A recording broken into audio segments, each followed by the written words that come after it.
Une des problématiques que vous soulevez sur Bitcoin, c'est que les premiers arrivants qui ont accumulé du Bitcoin de diverses manières, que ce soit en minant, que ce soit en achetant, etc., ont beaucoup plus de Bitcoin que les nouveaux arrivants. Si tu veux rentrer dans la June, tu vas sur Géchange, tu vends quelque chose en June, tu récupères des Junes, et après sur le même site, tu rachètes quelque chose. Ça empêche de faire, par exemple, toi tu te dirais, moi je fais 5 faux comptes, puis après avec mes 5 faux comptes, je fais plein d'autres comptes. Et en fait, ça marchera pas avec cette règle de distance. Donc ça a été pensé. C'est un bijou en termes de, c'est d'une grande élégance. Et là, tu parlais de quand quelqu'un meurt, donc tout au long de sa vie. Qu'est-ce qui se passe des Junes accumulés par cette personne-là? Ils disparaissent? Alors, il y a deux inflations. Il y a l'inflation due au nombre d'utilisateurs. Ça, plus d'utilisateurs, plus la masse monétaire augmente. Et puis il y a une petite inflation. Le dividende, il augmente un petit peu. Ce qui fait que, on va dire que ça érode la valeur. Et ce qui fait qu'en fait, un compte, quelqu'un qui décède, ces Junes, on va dire, 20 ans plus tard, elles valent plus grand-chose, quoi. Bienvenue sur le podcast de Cryptost. Aujourd'hui, on est à CryptoXR et on reçoit Alexis, utilisateur de June, qui va nous parler de cette monnaie libre. Salut Alexis. Salut. Je te laisse te présenter en quelques mots. Moi, je suis Alexis, donc utilisateur June et facilitateur, c'est-à-dire que j'aide des nouveaux membres à intégrer le réseau et donc à se mettre dans une condition pour faire des bons échanges sur le terrain, quoi. Ok. Est-ce que tu peux nous expliquer ce que c'est que la monnaie libre, ce que c'est que June, etc. Alors, pour essayer de le raconter rapidement, moi j'aime bien dire, pour la comparer avec, par exemple, avec le Bitcoin. Le Bitcoin, il fonctionne en preuve de travail. Et donc, Satoshi Nakamoto, il avait dit dans son white paper, un CPU, donc un processeur, égale une voix. Et aujourd'hui, le CPU est devenu inaudible. Ce qui est logique, le hash rate étant monté, etc. Donc, on est dans de la preuve de travail. Et voilà. Donc, c'est des professionnels maintenant qui s'occupent de faire ça. Et donc, du coup, pour essayer de revenir à ça, donc c'est-à-dire un être humain égale une voix, la June, elle a recréé un système de façon à ce que un être humain égale une voix, et donc que la création monétaire, elle puisse être très distributive, c'est-à-dire qu'on revienne à l'individu, parce qu'il est vivant, humain et conscient, alors il crée une part de la monnaie. C'est-à-dire une part de la création monétaire lui revient. Ce qui fait que tout le monde est sur un pied d'égalité. Et donc, tout le monde va créer dans sa vie la même quantité de monnaie, et donc il y aura une symétrie parfaite entre les utilisateurs, et la dissymétrie va se créer que au moment des échanges.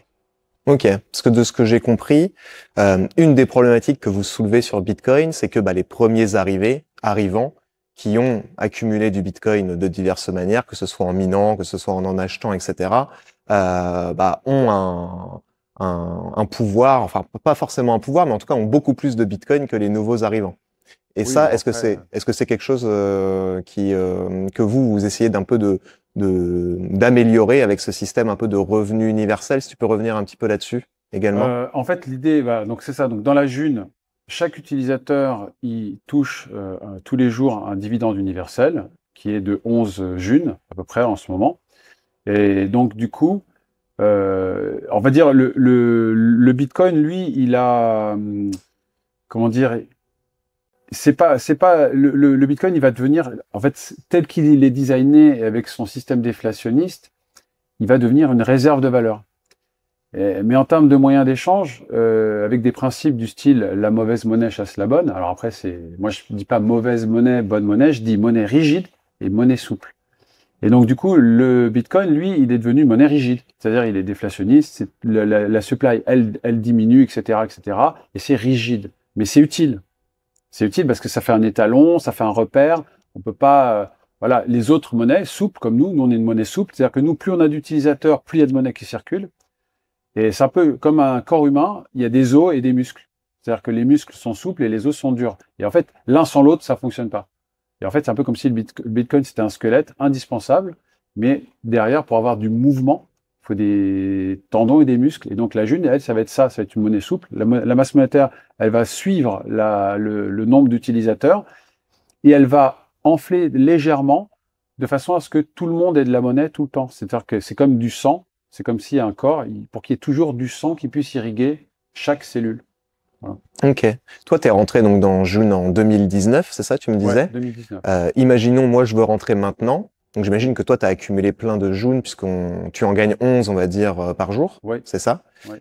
Moi, si je rentre demain, je vais commencer avec mes 11 June par jour. Oui, tout à fait. Ok. Donc l'idée, c'est que tout le monde crée la même part de monnaie. Alors c'est sûr, si on rentre plus en retard, bah, on en crée moins, entre guillemets.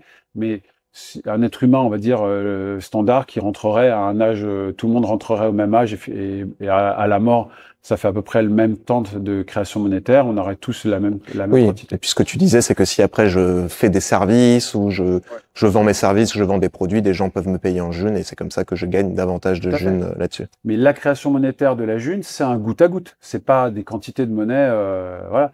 Et après, l'intérêt, par exemple, pour ça que le Bitcoin, il est pas exclu, pas du tout. Et en fait, si un jour la communauté June, elle se mettait à changer les règles de création monétaire et qu'elle se mettait à créer trop de monnaie, eh bien, on aurait le Bitcoin qui, lui, est rigide. Il sanctionnerait. Il dit, bah non, par rapport à nous, vous créez trop de monnaie, donc vous valez moins.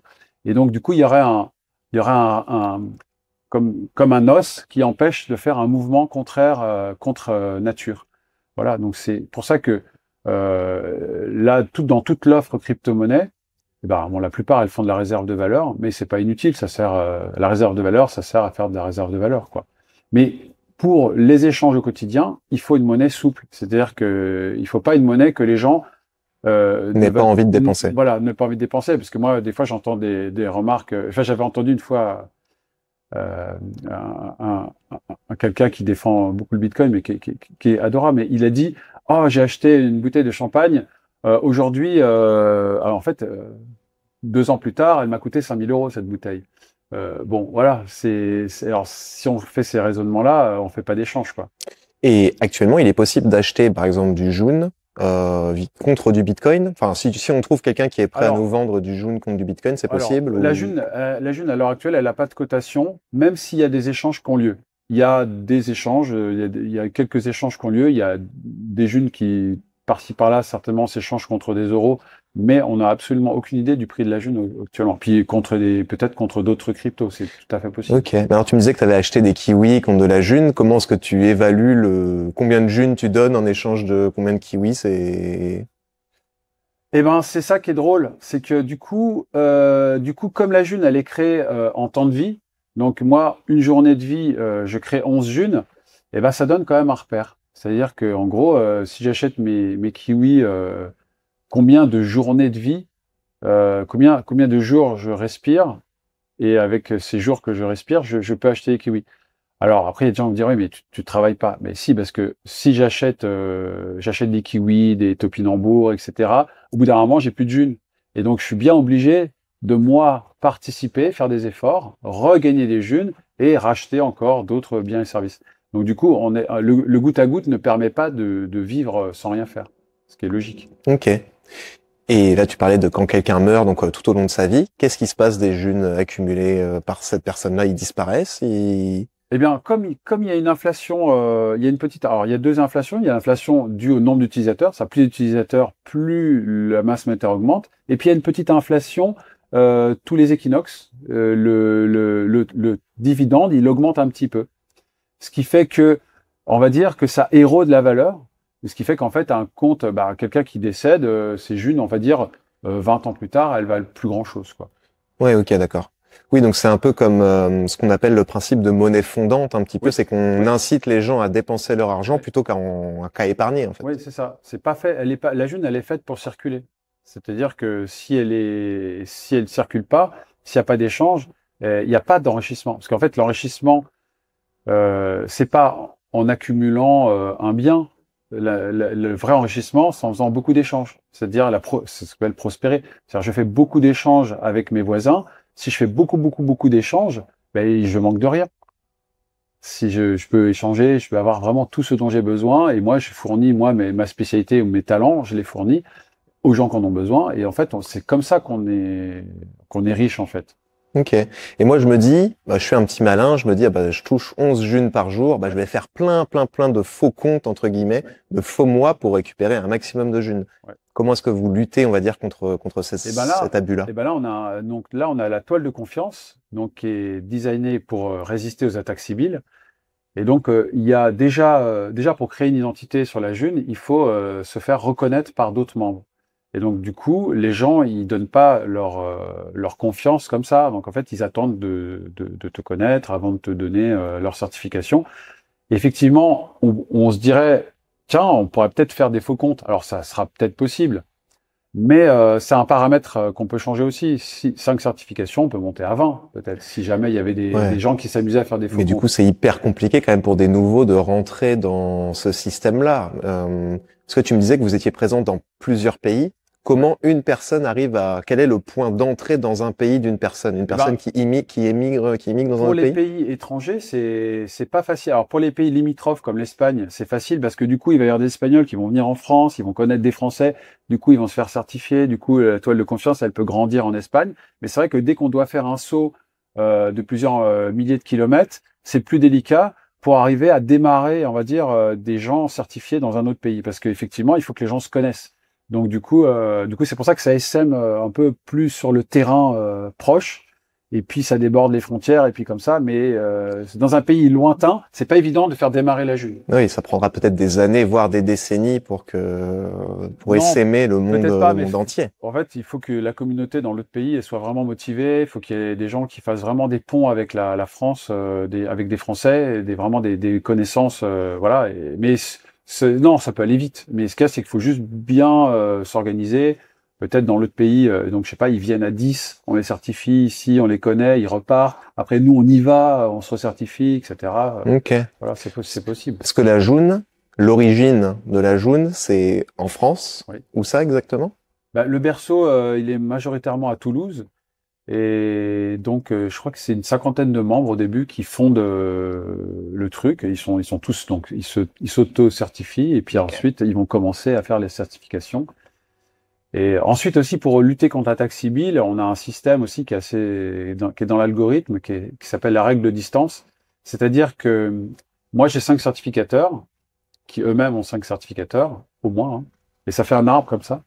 Et donc, toi, tu es là, tu as tes 5 certificateurs ou plus, et à 5 pas, d'accord, ça fait un nombre de personnes. Et ce nombre de personnes, il doit être supérieur à 80% de l'ensemble. Oui, de toute façon, on part du principe que je crois, je dis peut-être une bêtise, mais que on est à 3 connexions à chaque fois d'un autre humain sur Terre. Là, ils ont mis 5. Mais en fait, on est à 7. On a 7 de n'importe qui. Voilà. Donc, et là, ils ont mis 5. Et du coup, ça empêche de faire, par exemple, toi, tu te dirais, bah, moi, je fais 5 faux comptes, puis après, avec mes 5 faux comptes, je fais plein d'autres comptes. Et ben, en fait, ça marchera pas avec cette règle de distance. Donc ça a été pensé.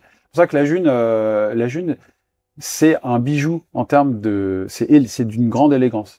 Cette toile de confiance, donc cette toile de confiance aussi, c'est une identité numérique, décentralisée, consentie, non intrusive. C'est-à-dire, il n'y a pas de données biométriques.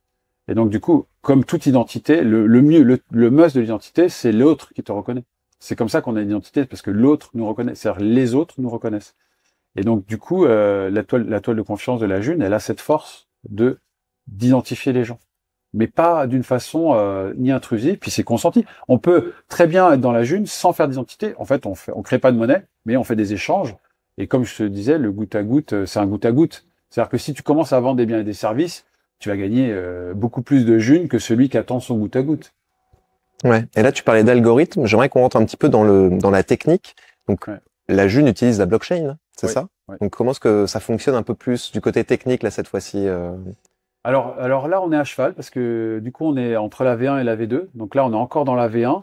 La V1, c'est une blockchain avec un proof of work qui est étonnant, mais c'est un proof of work avec une recherche de blocs. Et à chaque fois que tu trouves un bloc, tu prends un handicap. Du coup, le bloc suivant, ça t'oblige à laisser l'autre trouver des blocs. Et ensuite, celui qui peut miner des blocs aujourd'hui, il faut qu'il soit certifié, parce qu'on utilise la toile de confiance, ce qui permet d'avoir une économie d'énergie. Mais la version suivante, la version d'après, là, elle va être sur une toolbox de Polkadot. Et donc, les développeurs on va dire, ils ont délégué une partie du travail à des choses qui avaient déjà été faites. Et donc là, ce qu'on appelle les forgerons équivalents aux mineurs, donc là, eux, ils vont valider les blocs. sans preuve de travail. Ok, parce que j'allais te dire justement, enfin le réseau doit être assez facile à attaquer dans l'état actuel de la chose, parce que quel est l'intérêt pour un mineur actuellement ou un forgeron de faire tourner un nœud, parce que ça demande de l'électricité, de l'énergie, de les connaissances. Alors là encore, il y a beaucoup d'élégance. Là, à l'heure actuelle, les forgerons, donc équivalent à des mineurs, ils sont rémunérés par des dons.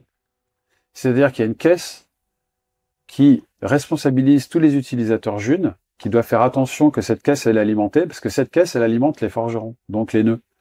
Et donc, du coup, les gens, ils donnent. Et ensuite, cette caisse, donc, elles sont remplies de june. Et ensuite, chaque fois qu'il y a un mineur, un forgeron qui trouve un bloc, il est rémunéré en june. Ok, ça me fait penser un peu, si on reprend Bitcoin, à terme, les mineurs n'auront plus aucune incentive, on va dire, à miner, parce que au bout d'un certain nombre de halving, il y aura plus de récompenses de minage. Donc, si les frais ne suffisent pas, moi, j'imagine bien des entreprises sponsoriser des entreprises de minage pour s'assurer que le réseau soit toujours sécurisé.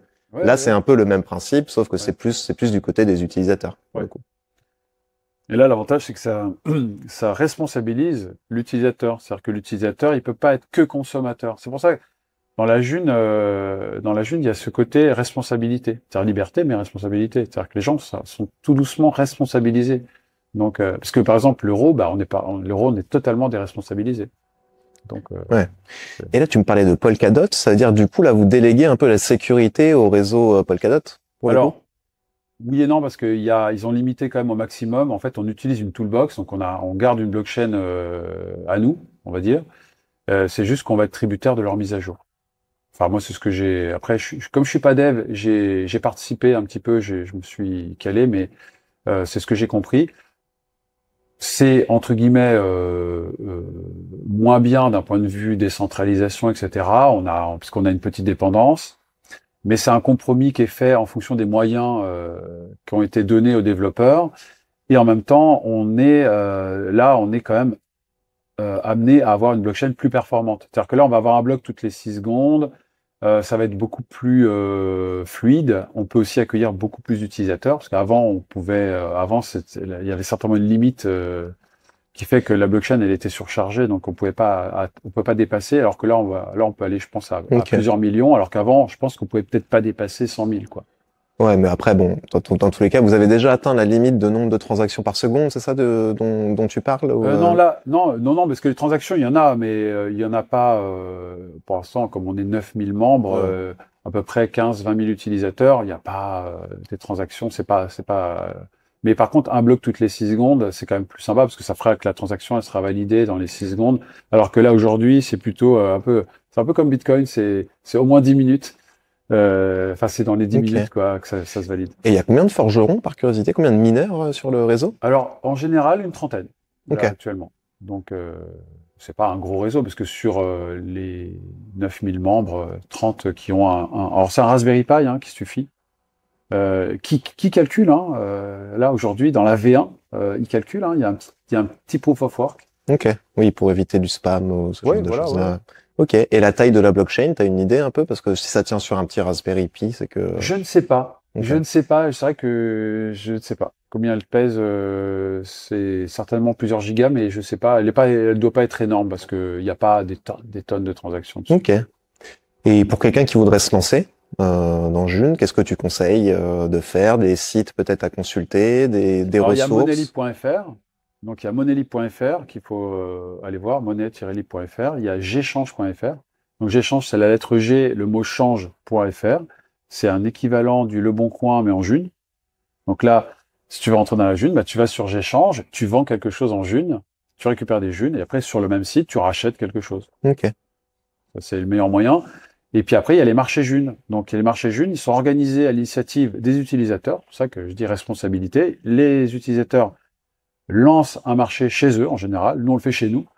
Et donc, plein de gens viennent, vendent leur surproduction, des choses qu'ils n'ont plus besoin, etc. Donc, ça fait un peu brocante. Mais les échanges se font.